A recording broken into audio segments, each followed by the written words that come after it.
On Wednesday, CNN ran a headline that anyone with any political foresight whatsoever could have predicted. Donations to the NRA tripled after the Parkland shooting. It's an obvious outcome. Nobody needed a magic 8-ball to see this coming.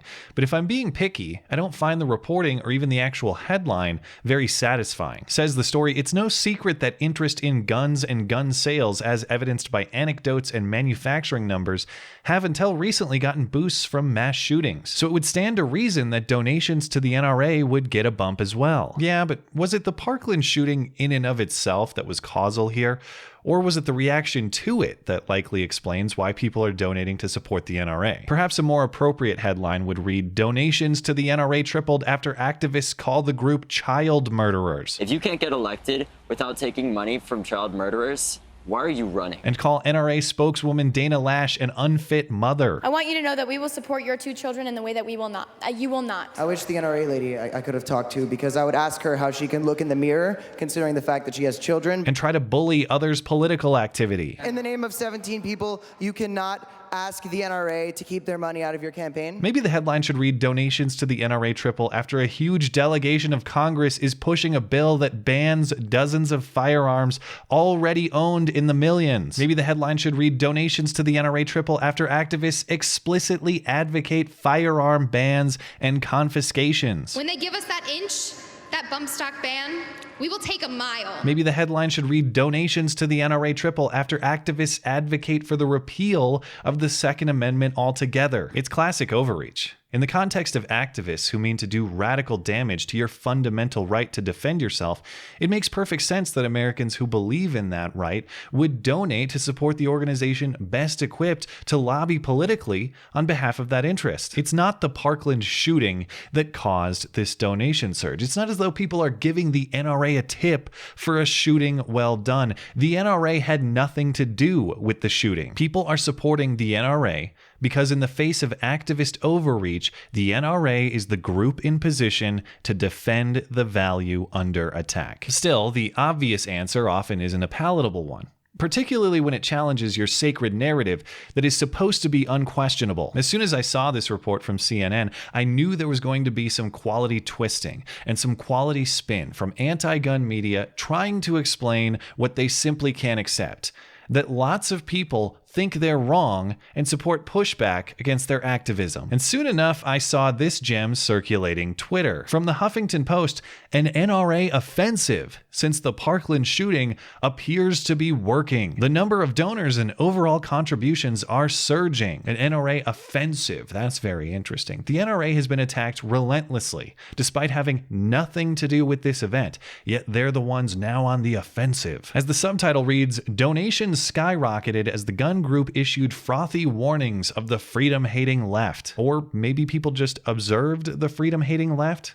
You know, very publicly hating freedom as they have been for the last month plus. But yeah, tell us more about the NRA who's on the attack and yet somehow successfully recruiting others through deceit and injustice. According to this author's writing, the surge in money to the NRA is actually based on a nefarious social media and advertising campaign from the organization, warning that the freedom-hating left is impinging on Americans' fundamental rights and spreading conspiracy theories about teenagers who survived the mass shooting. The strategy appears to be working. Just to vet what this author considers to be a conspiracy theory, I followed the link and she's referencing an NRA Facebook post about the March for Our Lives that says gun-hating billionaires and Hollywood elites are manipulating and exploiting children as part of their plan to destroy the Second Amendment and strip us of our right to defend ourselves and our loved ones. Well, I don't know if it's Hollywood elites and gun-hating billionaires who are behind it, but it's not a conspiracy to say that adults are using child political props. It was clearly on display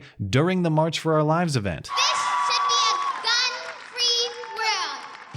She should be memorizing multiplication tables, not political propaganda. But speaking of political propaganda, that's why the NRA has been successful, says our author. It's all that big spending advertising they've been putting out. The Chicago Tribune reported last week that the NRA aggressively increased its advertising on Facebook in the weeks after the Parkland attack. The paper, citing data from tech company Pathmatics, reported that the NRA's average daily spending on Facebook advertising had been $11,300 in the 24 days before the shooting, increasing to $47,300 in the succeeding 24 days. Why is that suspicious, though? Gun rights are under attack, so people donate to the NRA, and the NRA increases the volume of its advertising. As the Chicago Tribune story referenced notes, but this Huffington Post author conveniently omits, the NRA didn't create new ads. It didn't change its message. The ads were the same as before the shooting. The message was just pushed much harder. And that would suggest that this isn't an NRA offensive. It's just the NRA being equipped with additional resources to spread its existing message further. And if there weren't other factors in play to explain these donations, why would the same old ads from the NRA suddenly become so much more effective? In the 6 weeks prior to Parkland, the NRA posted just one message about donations or membership on its Facebook page. In the 6 weeks since, it has published 11 such posts. Now, I did vet this claim, and to be fair, I found at least 2 posts from the NRA pushing membership or donations in the 6 weeks prior to the shooting. But let's grant this premise as true. Let's say that since the shooting, NRA recruitment efforts have increased 11-fold. Wouldn't it also be fair to say that attacks against the NRA have probably also increased 11-fold simultaneously? I don't have data on that. I don't even know how one would assemble such data. But is there any bigger boogeyman than the NRA right now? I've seen more media sympathy extended to Kim Jong-un this year, and he actually kills people routinely. Oh, well, you know what it must be then? It must be all those extra goodies, those deal sweeteners, like how the NRA is offering discounts on renewals and, of course, free gifts to those renewing and newly signing up. You know what this is? It's the free knife that the NRA gives you as a gift for joining. I got it with my recent membership that the podcast audience bought for me. You get a choice between a cap or a duffel bag or this knife. And I picked the knife because I figure I still want to be armed once you loons are done confiscating all the firearms. It's a terrible and a cheap and a tiny knife.